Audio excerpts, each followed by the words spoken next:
Welcome to my channel English in easy way. আজকে আমি তোমাদের সামনে যে টপিক নিয়ে এসেছি সেটা হলো হ্যাভ ভার্বের ব্যবহার।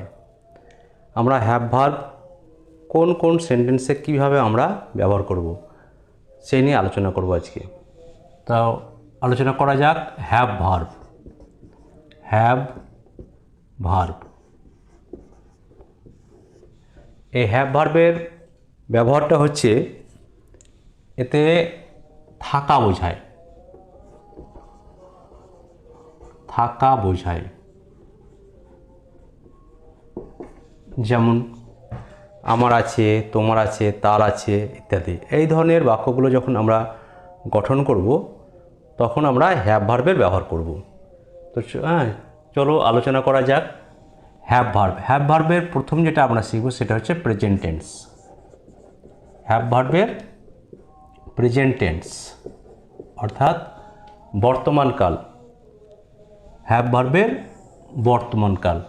এখানে আমরা ব্যবহার করব সাবজেক্ট ওয়াইজ হ্যাভ ভার্বের ব্যবহারটা হবে। যেমন উদাহরণ দিয়ে বোঝাই, এক নম্বর উদাহরণ দিই, আমার একটি গাড়ি, আমার একটি গাড়ি আছে।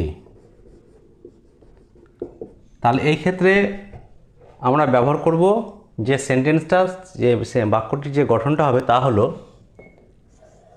আই হ্যাভ আ কার। আমার একটি গাড়ি আছে।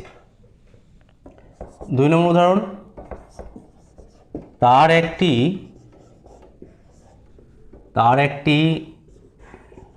বাইক আছে। তাহলে ইংলিশে ট্রান্সলেশন হবে হি অথবা আমরা সি ব্যবহার করতে পারি, এক্ষেত্রে হবে হ্যাজ। হি অথবা সি হ্যাজ আ বাইক।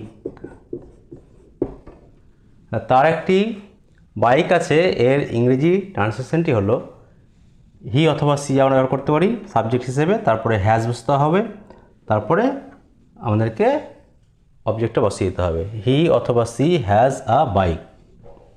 আরেকটা উদাহরণ দিই, 3 নম্বর, আমাদের একটি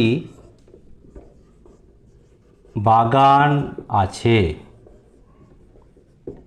আমাদের একটি বাগান আছে। তাহলে এটাকে ইংলিশে ট্রান্সলেশন করতে হলে লিখতে হবে we have a garden. We have a garden, আমাদের একটি বাগান আছে। আরেকটু উদাহরণ দিই, তাহাদের দুটি গরু আছে। তাহাদের দুটি গরু আছে। এটাকে যদি ইংলিশে ট্রান্সলেশন করি তাহলে হবে they have to cause. They have to cause. এগুলো হচ্ছে সব বেসিক বাক্যের গঠন, অর্থাৎ এইগুলোর নিয়ম কিন্তু আমাদেরকে ভালোভাবে অবশ্যই জানতে হবে। এই হ্যাভ কিংবা হ্যাজের যে ব্যবহারটা সেটা যদি সঠিকভাবে আমরা না জানি তাহলে কিন্তু বাক্যতে আমরা সঠিকভাবে প্রয়োগ করতে পারবো না, কারণ এই ভার্বগুলোর ব্যবহারটা আমাদের খুবই জরুরি। তাহলে আমরা এখানে কী শিখলাম? হ্যাভ ভার্বের ব্যবহার প্রেজেন্ট টেন্সে।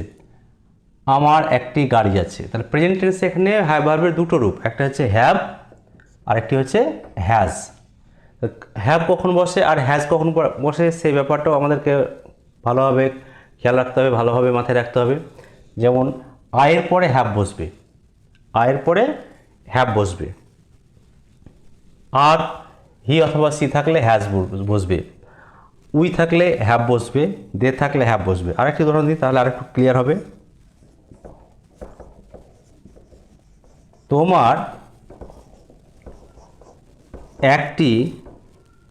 তোমার একটি বাড়ি আছে।